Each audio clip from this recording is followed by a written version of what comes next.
It's the middle of the night, 200,000 years ago, somewhere in what's now Ethiopia, and a woman is screaming. Not because something has gone wrong. This is what's supposed to happen. Her body is doing the single most dangerous thing a human body can do, and everyone in the group already knows it, because they've seen it before, and some of them didn't walk away from it. Here's the thing nobody tells you about childbirth. It's not just hard for humans. It is uniquely, almost absurdly, dangerous for our species compared to literally every other animal on the planet, including our closest relatives. A chimpanzee gives birth alone, in a tree, in under 2 hours, and then calmly eats the placenta. A human birth can take over 20 hours, involves a baby that has to twist its body like it's escaping a locked room, and for most of our history, killed a horrifying number of mothers and infants in the process. And today, we're going to figure out why evolution built us this broken, and what ancient humans actually did about it. So let's start with the part that sounds like a design flaw, because, in a very real sense, it is.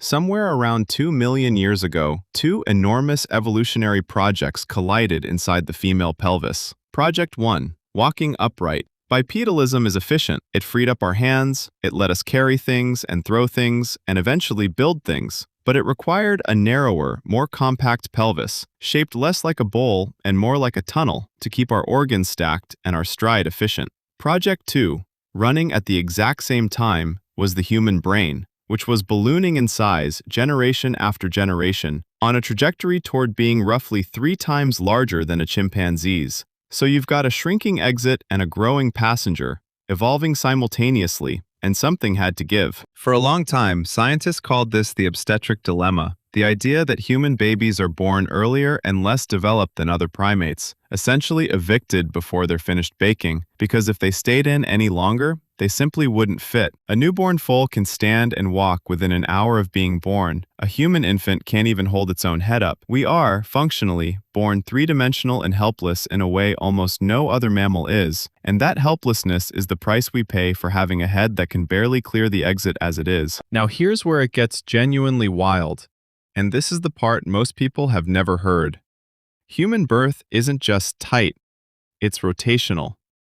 In almost every other primate, the baby's head enters the pelvis facing the same direction the whole way through, and it comes out facing forward, toward the mother, who can reach down and pull it out herself, and does, alone, in the dark, without help. But the human pelvis isn't a simple oval. It's a twisted, asymmetric shape, wide side to side at the entrance, and wide front to back at the exit. So the baby has to rotate mid-descent, corkscrewing almost 90 degrees to fit through, and it ends up exiting facing away from the mother, backward, toward her spine. Sit with that for a second. It means a human mother, unlike almost any other primate on Earth, cannot easily reach down and help deliver her own baby. She can't see the head, she can't guide it, and pulling on a baby that's facing the wrong way can injure its neck and spine. Evolution essentially engineered humans out of solo childbirth, and that one anatomical detail may be the reason human beings are, as far as we can tell, the only great ape that reliably asks for help giving birth.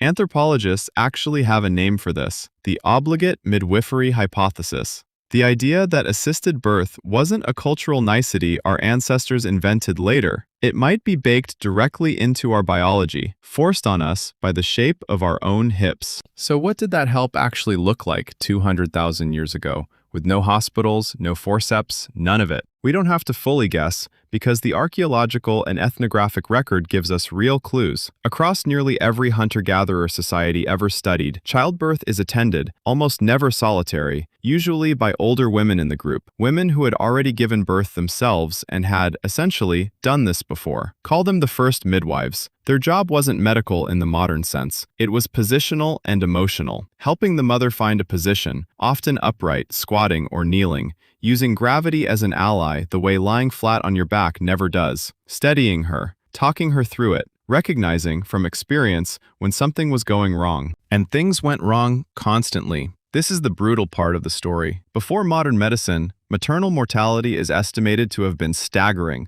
potentially over 1 in 100 births ending in the mother's death, and that's before you even count infant mortality, which was worse. Skeletal remains from multiple prehistoric sites show women who died with a fetus still positioned in the birth canal, direct physical evidence of obstructed labor, the single most common ancient cause of death in childbirth, caused by exactly the tight fit problem we just talked about. For most of human history, giving birth was, without exaggeration, one of the leading causes of death for young women, arguably more dangerous, statistically, than being hunted. Which raises an obvious question. If it was this dangerous, why didn't evolution just fix it? Why are we still walking around with this design flaw 200,000 years later? And the honest answer is, it's not actually a flaw, it's a trade-off, and it's one evolution has been quietly optimizing for a very long time. Bigger brains were worth the risk because they gave our species better tools, better cooperation, better memory, better prediction. Natural selection doesn't care about individual suffering. It cares about which strategy produces more surviving offspring over deep time. And apparently, dangerous births, plus enormous brains, plus intense social support, still beat safe births plus small brains, generation after generation, for 2 million years straight. And that social support is really the twist in this whole story, the thing that turns a biological weakness into one of our species' greatest strengths. Because human infants aren't just born early and helpless, they need years of intensive care afterward too, far longer than a mother alone could provide while also eating, working, and staying alive. So humans develop something called alloparenting, care of children by individuals other than the biological mother, grandmothers, aunts, older siblings, unrelated group members. Some anthropologists argue this single adaptation, cooperative childcare, is one of the true engines behind human social complexity. The dangerous birth didn't just force us to ask for help delivering babies, it may have forced us to build entire cooperative societies to raise them afterward. There's physical evidence of that care too, if you know where to look. Burials of infants and young mothers found together, sometimes with deliberate grave goods,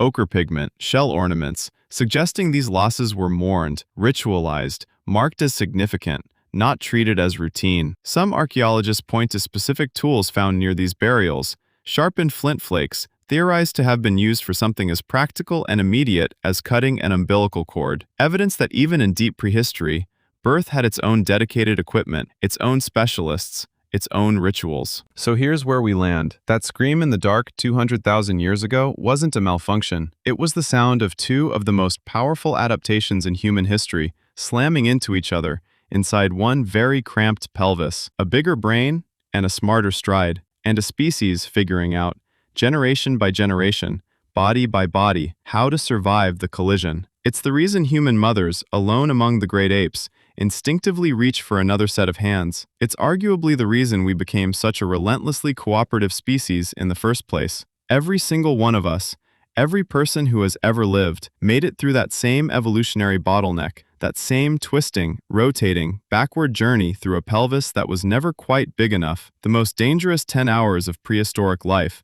weren't spent hunting mammoths or running from predators. They were spent right there in the birth hut, with a mother, a midwife, and a baby fighting its way through a design compromise 2 million years in the making. So next time someone tells you evolution is perfect, tell them about human hips.